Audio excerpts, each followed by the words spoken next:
지성소TV 시청자 여러분, 평안하십니까? 대구 진리의 성산교회 윤희주 사모입니다. 지난 시간에 크리스찬과 재테크라는 주제로 함께 나눠보았었는데요. 여러분들 중에 어쩌면 이런 주제에 대한 거부감이나 교회와 재테크 또는 신앙과 투자 이런 용어들을 함께 언급하는 것 자체로도 큰 이질감을 느끼신 분들이 계실지도 모르겠습니다. 더군다나 부동산이나 주식 같은 구체적인 얘기들을 했으니 더욱 그렇게 느껴지셨을 수도 있겠죠.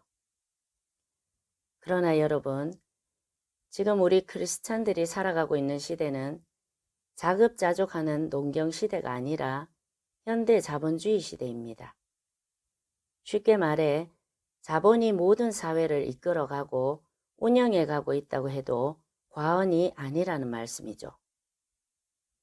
물론 이 사회는 하나님이 이끌어 가시고 하나님이 주인이신 게 맞습니다. 그러나 그것은 신앙의 관점과 영적인 관점에서 그런 것이고 경제적이고 기능적인 관점과 기준으로 본다면 자본주의 사회는 자본이 이끌어 가는 것이 맞습니다. 그러면 당연히 우리 크리스찬들도 우리가 몸담고 있는 자본주의가 어떤 방식으로 굴러가고 있는지를 바르게 알고 있어야 하겠죠. 제가 여기서 민주주의와 사회주의 또는 자본주의와 공산주의 이런 것들을 모두 말씀드릴 수는 없습니다.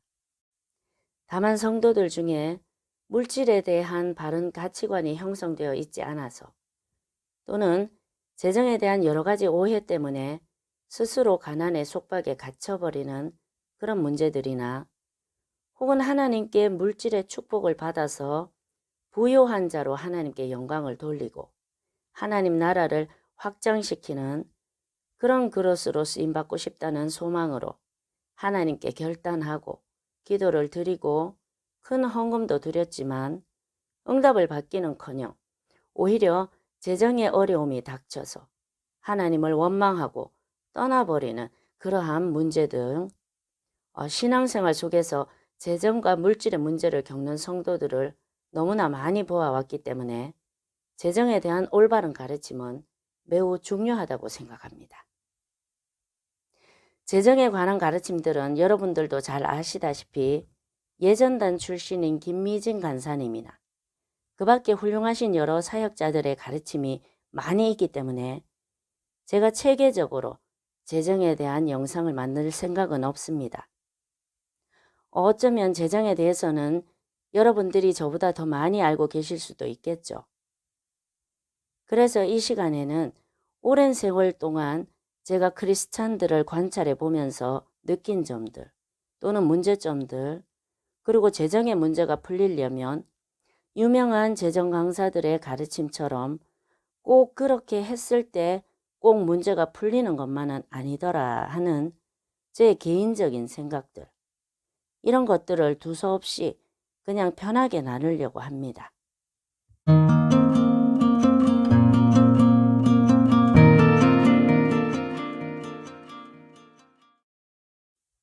오늘은 재정에 대한 강사들 중에서 우리나라 강사들과 외국 강사들의 차이점을 한번 살펴보면 어떨까 하는 생각이 들었습니다.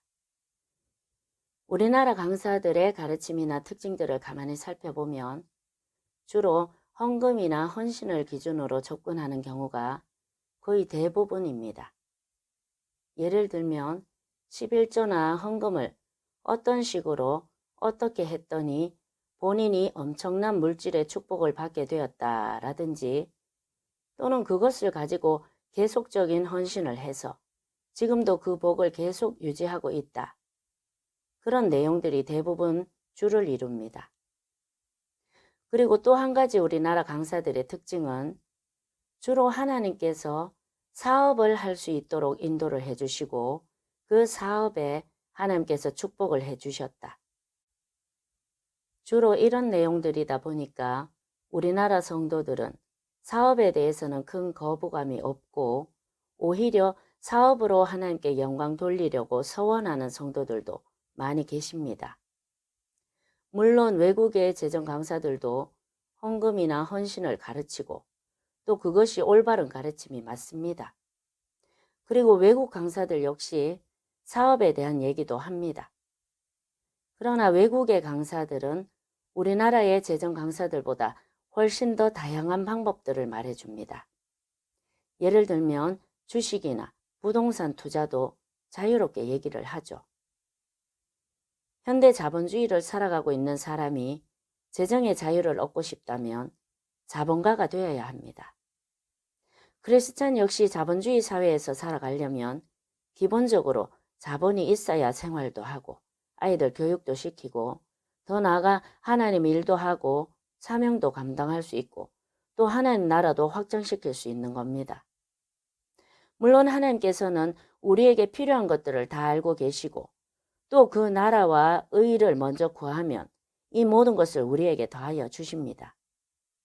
그러나 여러분, 하나님께서 우리에게 돈을 하늘에서 뚝 떨어뜨려 주시는 것은 아니죠.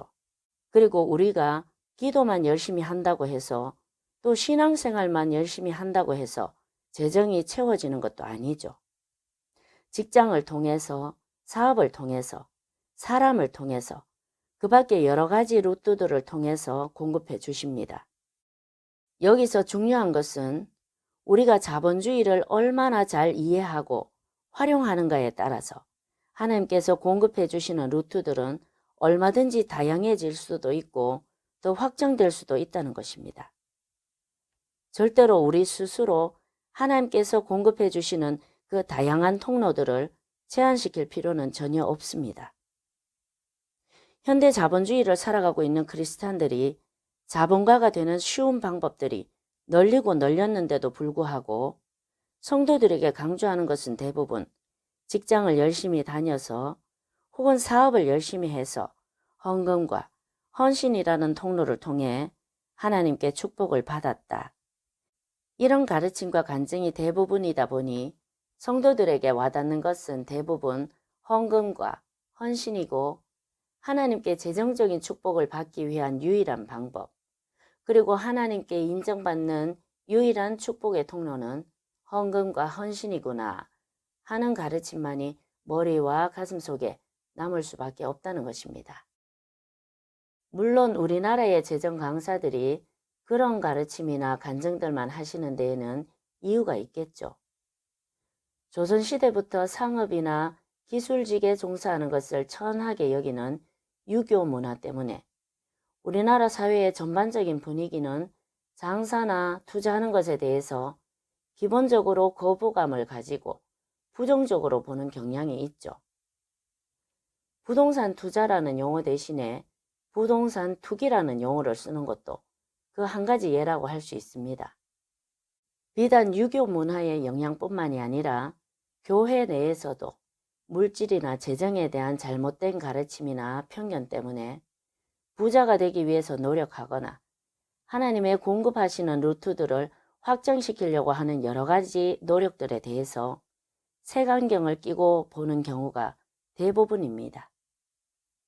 어쩌면 우리나라는 재정 강사들마저도 이러한 유교 문화나 교회적인 분위기와 제한에 의해서 스스로를 가두어 버린 건 아닌가 하는 생각도 듭니다. 하나님 음성을 잘 듣는 우리나라의 재정 강사 중에서 부동산이나 주식 투자를 해서 거부가 되고 성보가 되었다는 얘기를 하는 사람을 한 번도 본 적이 없습니다. 오직 성보가 되기 위해서는 사업을 통해서 그리고 헌금과 헌신을 통해서만이 유일한 길인 것처럼 얘기들을 하시죠. 물론 앞에 서서 가르쳐야 하는 사람의 가르침이 얼마나 큰 파급력과 영향력을 끼칠 수 있는가 하는 그 책임감과 부담감은 충분히 이해를 합니다.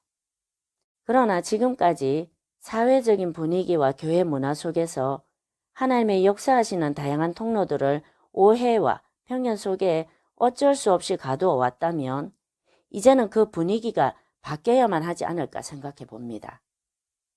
왜냐하면 하나님께서 얼마든지 다양한 방법으로 성도들을 풍성한 재정으로 인도할 수 있다는 가르침은 재정에 의해서 속박된 그 누군가에겐 인생을 바꿀 수도 있는 정보와 지식이 될 수도 있기 때문입니다.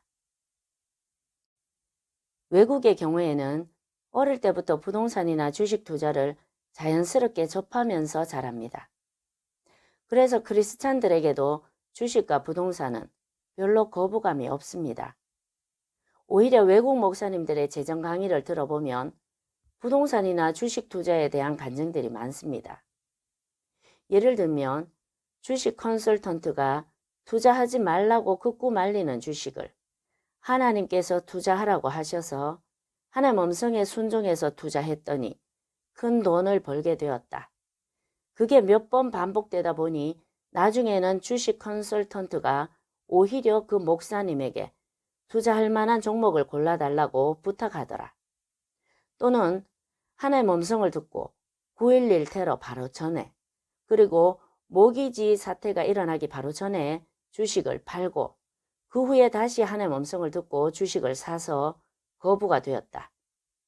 그리고 이 어마어마한 재정으로 사례비를 한 푼도 받지 않고 오히려 하나님 나라와 사역을 위해 이 재정을 사용하고 있다. 이런 간증들이 많죠. 만약에 우리나라의 재정 강사들이 이런 가르침이나 간증들을 한다면 어떻게 될까요? 아마 거의 바로 이단으로 정죄받거나 여러 루트들을 통해서 타락한 사역자라는 낙인이 찍히지 않을까 예상을 해봅니다.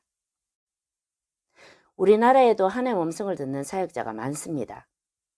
그런데 유독히 우리나라 사역자들은 부동산이나 주식 투자를 하라는 하나님 음성을 들었다고 간증하는 사람들을 보지 못했습니다.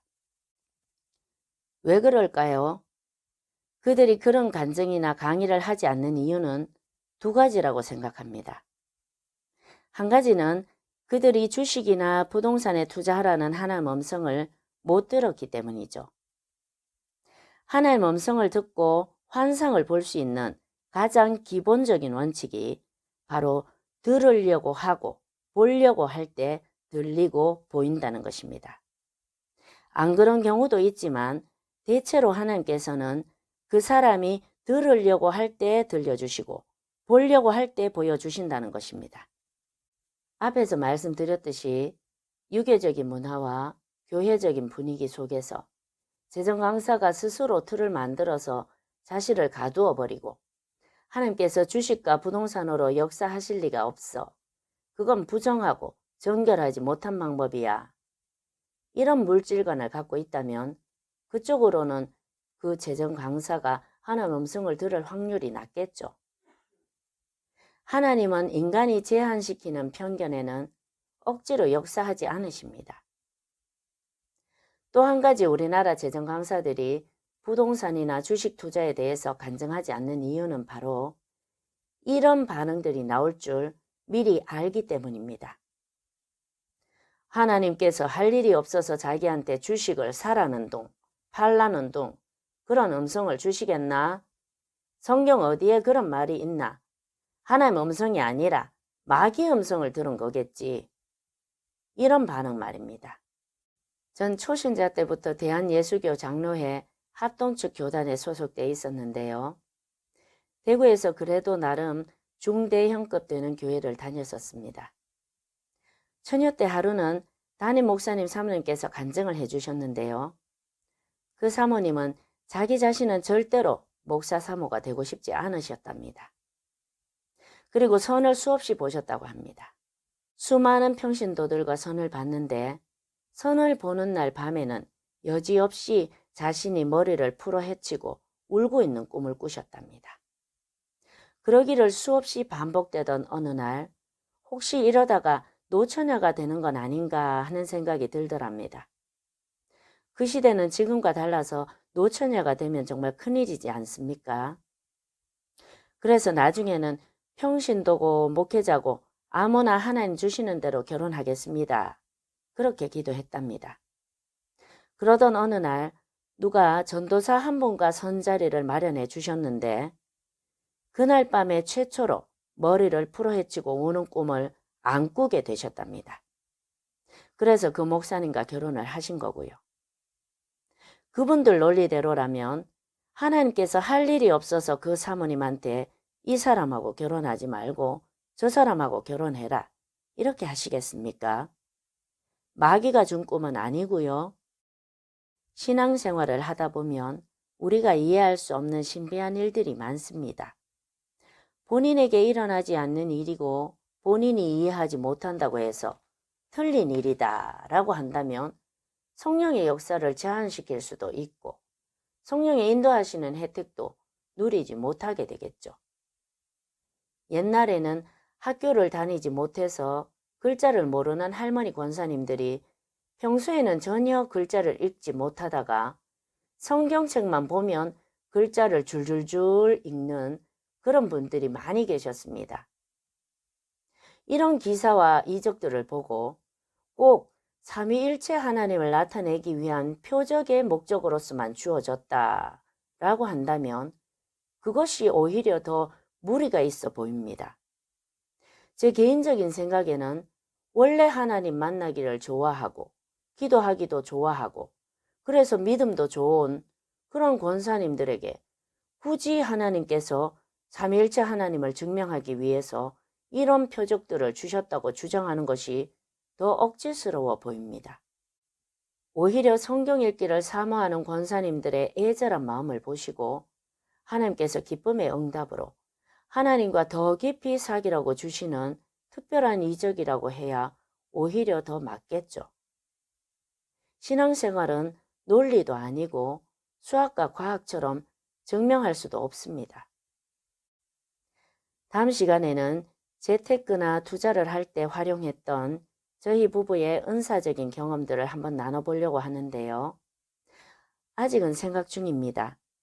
만약에 이것을 오픈을 한다면 수위 조절을 해서 오픈을 하겠습니다. 여러분 기도 부탁드립니다. 다음 시간에도 계속해서 재정에 대한 내용으로 찾아뵙겠습니다. 지금까지 시청해 주셔서 감사합니다.